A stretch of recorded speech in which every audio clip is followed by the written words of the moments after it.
आज की कहानी है तलाक, शादीशुदा लोगों के लिए बड़ी सीख। नंदा जिसके होठों पर हर वक्त हंसी की लाली रहती थी, आज वो खून के आंसू रो रही है। पति मनोज ने उसके साथ विश्वासघात किया था।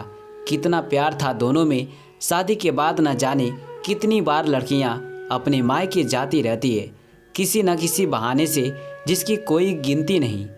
पर ये 7 सालों में 7 बार ही मुश्किल से गई होगी मायके।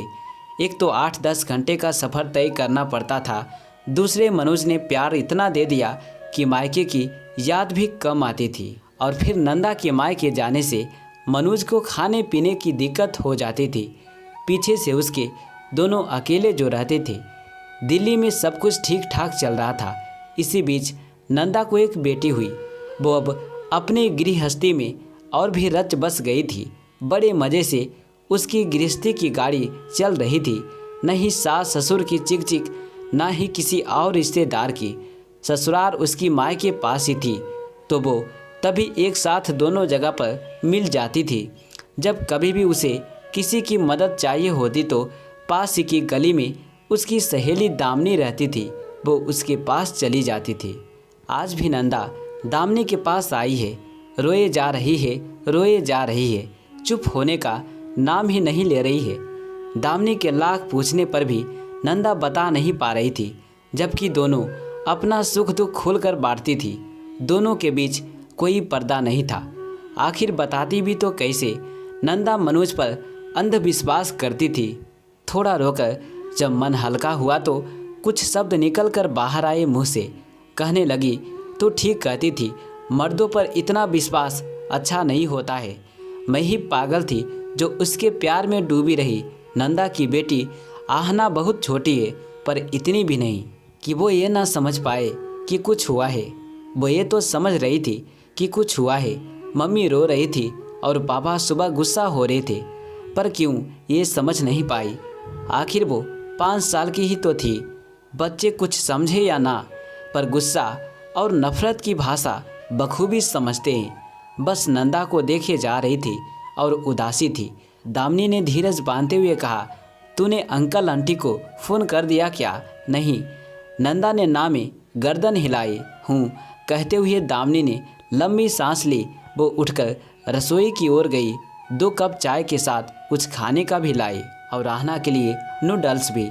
नूडल्स देखते ही आहना सब कुछ भूल गई कि उसकी मम्मी पापा के बीच झगड़ा है। उसकी मम्मी पापा रो रही है। काश हम भी हमेशा बच्चे ही बने रहते तो गम किधर जाता पता ही नहीं चलता। बस वो आता दिखाई देता, फिर पलक झपकते ही जाता नजर आता। जैसे अभी आहना भूल गई नूडल्स में उलझकर। काश हमें भी कोई ऐसा नूडल्स रूपी चीज़ मिल जाती जिसमें उलझकर सब गिले शिकवे, नफरत, गुस्सा, धोखा सब कुछ भूल जाते। सोचते सोचते उसकी चाय कब खत्म हुई पता चला तब, जब कप खाली गया मुंह में। अब विस्तार से नंदा सब बता रही थी कि क्या हुआ सुन। कल जब मैं अपनी साड़ी की मैचिंग लाने गई थी, तब रास्ते में मैंने मनोज को देखा एक लड़की के साथ। मैंने इससे पहले कभी नहीं देखा था उसे उनके साथ। वो गर्भवती लग रही थी। मनोज उसे पकड़कर अस्पताल ले जा रहा था। ये देख मुझसे रहा नहीं गया और मैं उनके पीछे पीछे वहीं पहुंच गई। देखा वो उसे जच्चा बच्चा बाड़ में ले जा रहा था। फिर मैं सब समझ गई और मैं वहाँ से चली आई। अब तू ही बता, ये सब देखने के बाद क्या बाकी रह गया? जब रात को वो घर आए तो मैंने उन्हें खाना खिलाने के बाद पूछा इस बारे में, तो वो बात को टालने लगे। मैंने दबाव डाला तो भड़क उठे। कहने लगे मुझ पर इतना भी भरोसा नहीं।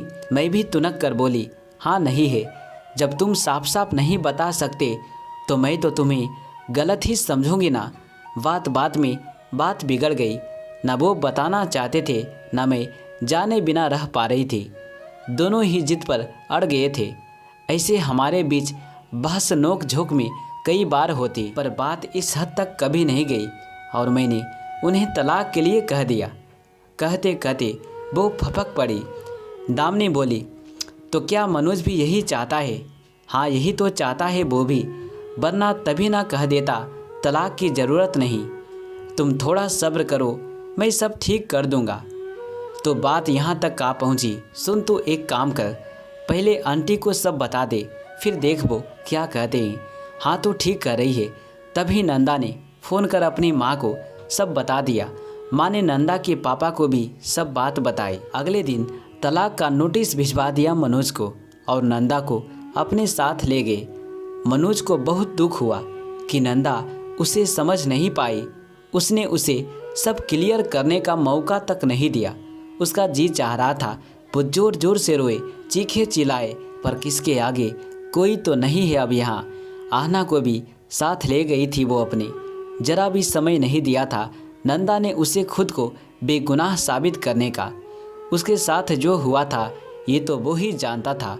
उसकी मजबूरी थी कि किसी को कुछ नहीं बता सकता था। रात भर मनोज बिस्तर पर करवट बदलता रहा। नींद उससे कोसों दूर भाग गई थी। वो आहना और नंदा को बहुत याद कर रहा था। सुबह 3 बजे के बाद उसकी आंख लग गई, फिर देर से आंख खुली। वो अपने वकील से मिलने गया, सब बात बताई कि कैसे उसके उस लड़की की मदद करनी पड़ी और वो गलतफहमी का शिकार हो गया और उसकी बीवी उसे छोड़कर चली गई और तलाक का नोटिस भिजवा दिया। वकील ने बताया, ज़्यादा पेचीदा केस नहीं है आपका, आपने किन हालातों में उसकी मदद की है ये सब साफ है। इसके लिए ज़्यादा कोर्ट कचहरी के चक्कर नहीं लगेंगे। ये केस तो दोनों पक्षों को आमने सामने बैठाकर सबूतों को सामने रख सुलझाया जा सकता है, क्योंकि आपके केस में आप पर कोई झूठे सच्चे लाछन नहीं लगाए गए हैं। साफ और सीधी बात की गई है। और जैसा कि आपने बताया कि कभी कोई मनमुटाव या कोई गलत बात नहीं थी आप दोनों के बीच, आपकी खुशहाल गृहस्थी चल रही थी। वकील की बात ने मनोज को थोड़ा आश्वस्त किया और वो थोड़ा आरामदायक महसूस कर रहा था। घर आकर कुछ नमकीन बिस्किट खाकर लेट गया। वो उन दोनों के बिना खुद को असहाय व फीका फीका महसूस करने लगा। कई बार कोई आहट होती तो उसे लगता आहना आई है। मनोज नंदा को फ़ोन करता तो वो उसका कॉल नहीं उठाती, लेकिन बार बार करने पर वो आहना के हाथ में मोबाइल दे देती। आहना अपने पापा से बात कर बहुत खुश हो जाती और कहती, पापा आपके बिना मन नहीं लगता, कब लेने आओगे। तब मनोज का भी मन भर आता और कहता, मैं अभी थोड़ा बिजी हूँ बेटे, जल्दी आऊँगी, और कॉल कट कर देता। मन तो नंदा का भी बहुत करता बात करने को, पर उसने जो धोखा किया इस वजह से नहीं करती थी। कुछ दिन गुजरने के बाद जल्द ही दोनों के फैसले का दिन आया। दोनों की ओर से लोग आए थे। वो लड़की त्रिशा भी बुलाया गया, जिसकी वजह से ये सब हुआ। जब सारी बात सामने आई कि मनोज के हाथों उसके पति का एक्सीडेंट हो गया था, इसकी वजह से वो अपनी पत्नी त्रिशा का इलाज नहीं करा पा रहा था।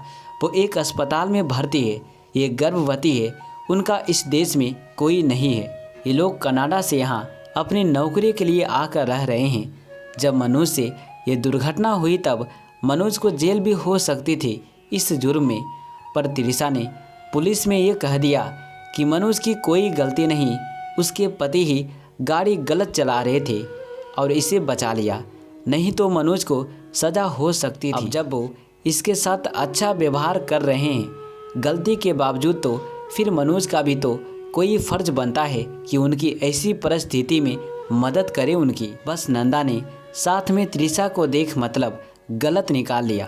तब नंदा ने कहा कि तुम मुझे ये सब भी बता तो सकते थे। हाँ बता सकता था, पर उन वक्त एक समस्या थी कि ये बात किसी के भी सामने ना आए कि गलती मेरी थी। पुलिस को जरा भी भनक लग जाती तो मुझे जेल हो जाती, इसलिए मैंने किसी को भी बताना ठीक नहीं समझा। और तुम में इतना सब्र नहीं था कि सब ठीक होने का ठंडे दिल और दिमाग से इंतज़ार करो। अब सब ठीक हो चुका है, तलाक का भी केस खारिज कर दिया गया है, दोनों फिर से एक हो गए।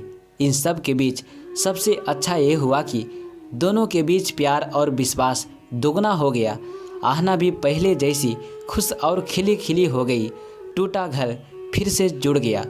तो दोस्तों, ये कहानी कैसा लगा प्लीज़ कमेंट करके हमें ज़रूर बताएं, और इसी प्रकार की कहानी सुनने के लिए मेरे चैनल को सब्सक्राइब ज़रूर करें। चलिए मिलते हैं अगली कहानी में। Thanks for watching.